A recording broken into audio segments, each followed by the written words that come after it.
ভালুকায় ৬ প্রার্থীর মনোনয়ন দাখিল, নির্বাচন ঘিরে তৎপরতা বাড়ছে।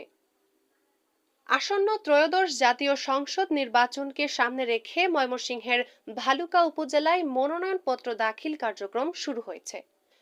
নির্ধারিত সময়ে স্বতন্ত্র সহ বিএনপি, জামায়াতে ইসলামী, এনসিপি, ইসলামী আন্দোলন বাংলাদেশ ও গণধিকার পরিষদের মোট ৬ জন প্রার্থী নিয়ম শৃঙ্খলা মেনে উপজেলার নির্বাচন কমিশনের কার্যালয়ে তাদের মনোনয়নপত্র জমা দেন।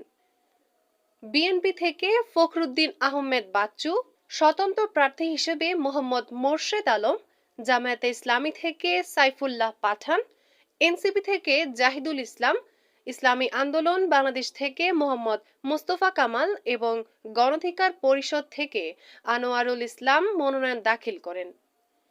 মনোনয়নপত্র গ্রহণ করেন উপজেলা নির্বাহী কর্মকর্তা মোহাম্মদ ফিরোজ হোসেন সহ নির্বাচন কমিশনের সংশ্লিষ্ট কর্মকর্তারা। নির্বাচন অফিস সূত্রে জানা গেছে, যাচাই বাছাই ও প্রত্যাহার শেষে চূড়ান্ত প্রার্থী তালিকা প্রকাশ করা হবে।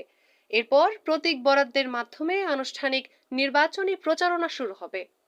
মানুষের যে চাহিদা, ভালুকাকে একটি মানবিক বাংলাদেশ হিসেবে গড়ে তোলার জন্য আমাদের দলের ভারপ্রাপ্ত চেয়ারম্যান ইতিমধ্যে অনেক আগেই ঘোষণা।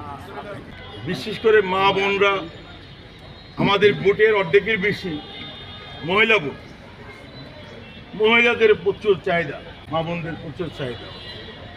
মনোনয়নপত্র জমা দিয়েছি। এটার মূল কারণ হচ্ছে আমাদের যেই আপনারা জানেন গতকালকেই এনসিপি, জামাত, এলডিপি সহ 10 দলের একটা জোট হয়েছে। সেই জোটের পক্ষ থেকেই আমাকে বলা হয়েছে মনোনয়নপত্র জমা দেওয়ার জন্য। জাতি, মানবতা ও ইসলামের পক্ষে কাজ করে যাবো ইনশাআল্লাহ।